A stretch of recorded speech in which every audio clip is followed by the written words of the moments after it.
जय माता दी। जय मां कामाख्या। कामाख्ये वरदे देवी नीलपर्तवासिनी त्वं देवी जगत माता योनि मुद्रे नमस्तुते। कामाख्ये काम संपन्ने कामेश्वरी हर प्रिये कामनाम देहि में नित्यम कामेश्वरी नमस्तुते। कामदे काम रूपस्ते सुभगे सुर सेविते करोमि दर्शन देव्यम सर कामार सिद्धये। ओम महेशानी महामाये चामुंडे मुंडमालिनी आयु आरोग्य ऐश्वर्य देहि में देवी परमेश्वरी। ओम जयंती मंगला काली भद्रकाली कपालिनी दुर्गा क्षमा शिवा धात्री स्वाहा सदा नमस्तुते। ओम सर्वमंगल मांगल्ये शिवे सर्वासादिके शरण्ये त्र्यंबके गौरी नारायणी नमस्तुते। देव राधा ट्रस्ट सत्यवाणी चैनल रहस्यमय ज्ञान की दुनिया में हम लेकर के चल रहे हैं। धर्म से संबंधित रहस्यमय ज्ञान, धर्म के अनुसार बंधन, जिसको धर्मानुबंधन भी कहा जाता है। ऐसा कहते हैं, हमारे शास्त्र कहते हैं। शास्त्र क्या बोलता है कि भगवान का प्रत्येक अवतार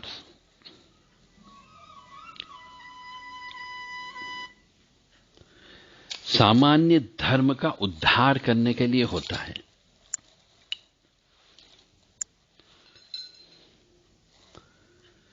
किंतु इन्हीं अवतारों में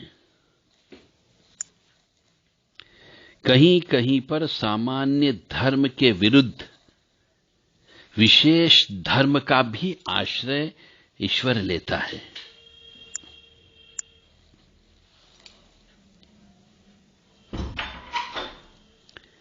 जो सामान्य धर्म के विपरीत दिखाई देता है,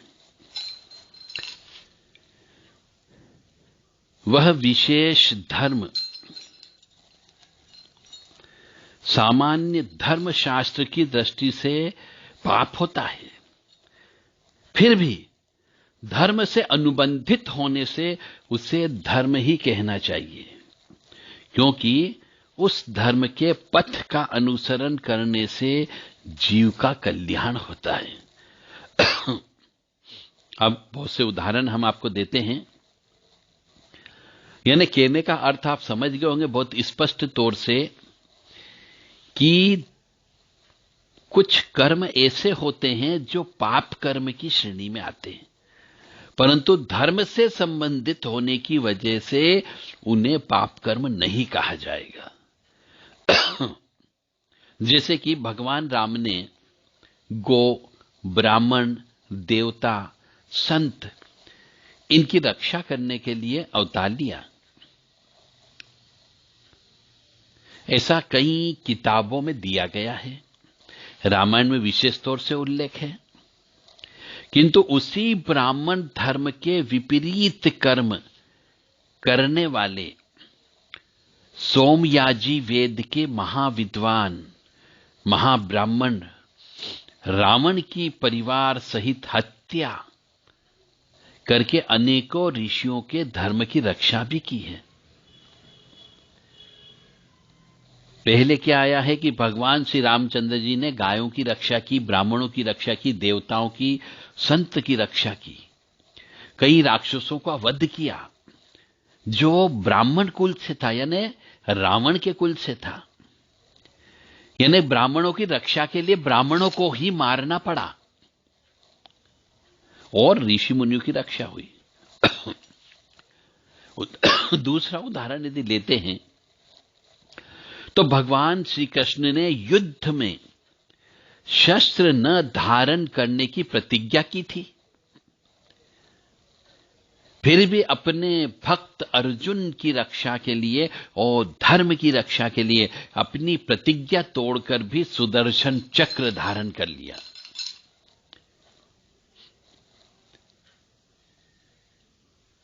तो सामान्य धर्म किसी पतिव्रता स्त्री के धर्म को नष्ट करने को महापाप मानते हैं। कोई भी है, शास्त्र ये कहता है कि किसी भी पतिव्रता स्त्री के जो धर्म होता है उसको नष्ट यदि कोई मनुष्य करता है तो महापातक की श्रेणी में आता है। किंतु जब उसी महासती के पतिव्रत धर्म के प्रभाव से भगवान शंकर के हाथों से भी उसका पति नहीं मारा जा सका और वह इसी के प्रभाव से प्रतिदिन हजारों स्त्रियों का शील भंग करता था, यानी एक राक्षस जो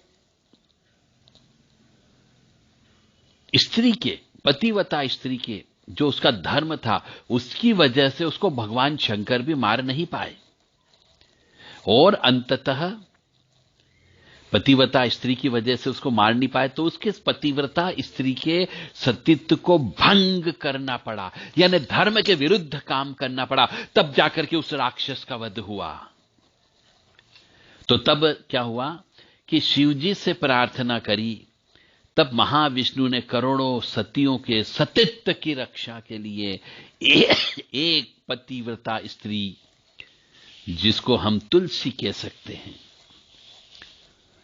उसका सामान्य धर्म के विरुद्ध माया से उसका पति जो जलंधर था उसका रूप धारण करके तुलसी का शील भंग किया, वह करोड़ों सतियों के सतीत्व की रक्षा की। तो यह हमारा हिंदू सनातन धर्म है जिसमें कुछ कुछ पाप कर्मों को पाप कर्म नहीं माना जाता है, क्योंकि उसी सतीत्व की स्त्रियों की सतीत्व की रक्षा के लिए एक सतीत्व स्त्री का शील भंग किया गया, तो यह पाप कर्म की श्रेणी में नहीं आता है। तो हम यहां पे तीन चीज आपके सामने हो गई कि गौ और ब्राह्मणों की रक्षा करने के लिए भगवान राम जी ने अवतार भी लिया, उनकी रक्षा भी की, परंतु रावण भी ब्राह्मण था, रावण भी, तो उस रावण को और उसके कुल का नाश करने के लिए भी श्री रामचंद्र जी ने हथियार उठाए, यानी ब्राह्मण की रक्षा करने के लिए ब्राह्मण की हत्या करना पड़ी। इसी प्रकार से श्री कृष्ण जी ने भी युद्ध में धर्म की रक्षा के लिए वचन दे दिया था कि मैं चक्र नहीं उठाऊंगा, निहत्ता रहूंगा, परंतु उनको भी चक्र उठाना पड़ा और धर्म की रक्षा करना पड़ी। इसी प्रकार से तुलसी का पति जलंधर,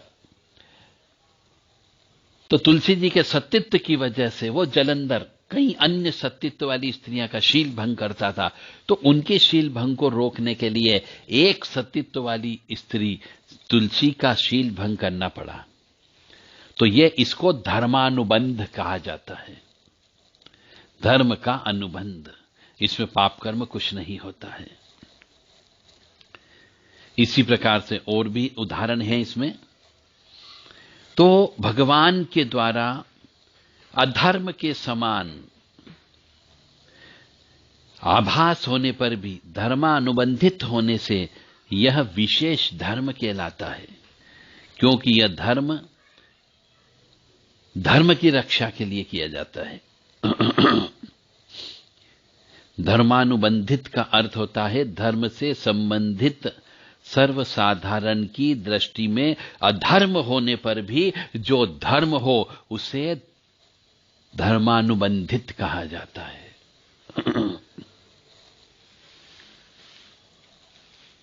धन वही है जो धन से संबंधित हो, काम वही है जो काम से संबंधित हो, और धर्म वही है जो धर्म से संबंधित हो, और जो ऐसा मानता है वही बुद्धिमान है। तो हर एक लोहे को काटने के लिए यदि लोहे की ही आवश्यकता होती है,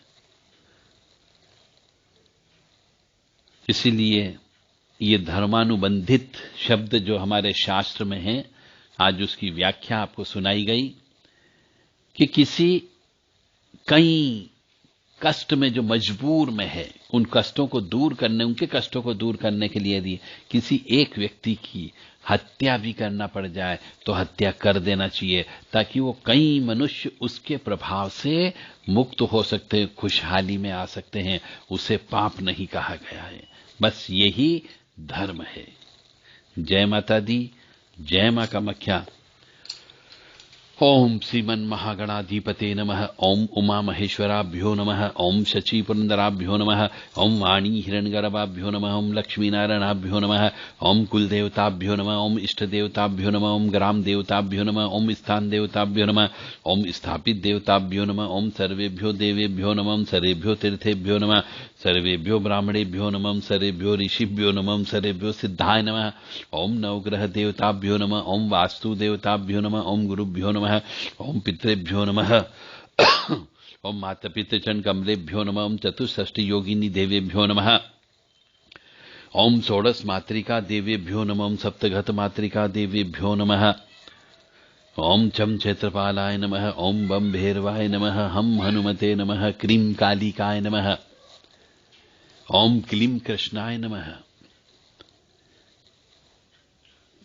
एतत् कर्म प्रधान देवता श्री महाकाली महालक्ष्मी महासरस्वती त्रिगुणात्मिका स्वरूपाय श्री दुर्गा देव्ये नमो नमः।